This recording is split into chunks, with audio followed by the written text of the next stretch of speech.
Hey Jan, how are you? Pete Cornett with CorvetteBlogger.com. This is the first ALMS race since the season closed at Laguna Seca last year, which kind of ended badly for you in the number 3 car.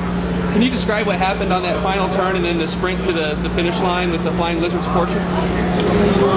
We had a fantastic battle, 2 cars. I think probably some of the best racing ALMS has had. The last 10 minutes were fantastic. But there was some race, there was some racing going on. He was trying to stop me. I think he was trying to get a good exit out of last corner, so he stops too much. It's a racing technique. It's also called brake testing. Want to be really bad. But no, so he stops the car. I'm not prepared for this. I'm two car lengths back. I think it's, for me, in my mind anyway, it's over. The last corner we got to start finish. Right. And if he doesn't screw up completely, then that's it. We're gonna finish second. But he stops completely. Kind of catches me a little bit off guard. I do everything I can to stop, and I just hit it, but it's nothing. But he stopped completely. Just managed to upset him a little bit, but it gives me a great run off up to the start line. And for me now it's just a drag race, and I only got to go up to there to win this race. So I did what everybody else would do. Go for it. Accelerate up. He pushes me over. I give him as much room as he needs. He keeps pushing, and in the end, I think he pushes on my right rear tire. Spins me around the nose of his car, goes across track into the wall. Right.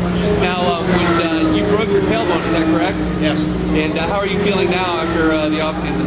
100%. 100%. Yeah. And have you talked with Borgmeister since that event? Yeah. I would talk about it. It was a fantastic race that ended badly. The last 20 yards we could have done without.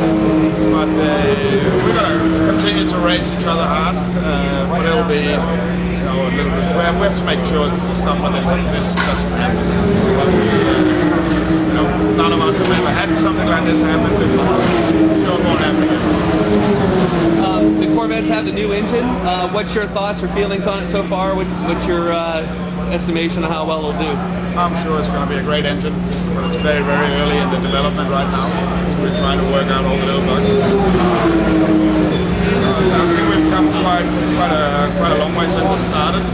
In a very short time. Okay. So, but it will be a great engine. Right now, it's still under development. I was hearing about a little incident last night during the night practice, and you might have went into a tire barrier. Yeah. Spun the car around during a heavy brake zone.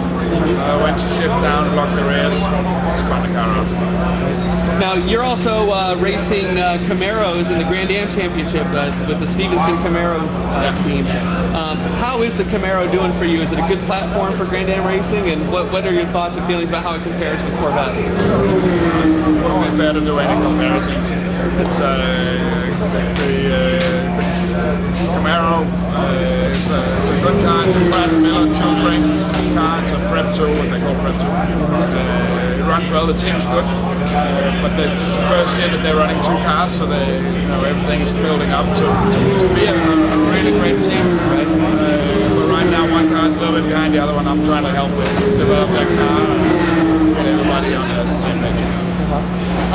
Last fall, I guess it was sometime after the season ended, there was a video of you with the ZR1 on the Nurburgring with Beeline TV. That's right, yes. Yeah, and there was some other traffic on the course, so we didn't get a real good estimation of how well you could do, but there was one point where there's some motorcycles on the race, and as you're passing, you pointed at a guy and you laughed. Do you remember what that was, why you were laughing about that? Well, I was laughing because normally a motorbike checks out on you. But not this guy, not with this car. Not with the ZR1, you get everybody. That was fun. We were doing, at that point, probably 150, 160 miles an hour. And that's where the motorbike normally takes off, this thing. Just 80 miles. Right. Cool. I don't get to try that very many times. That's why I laughed.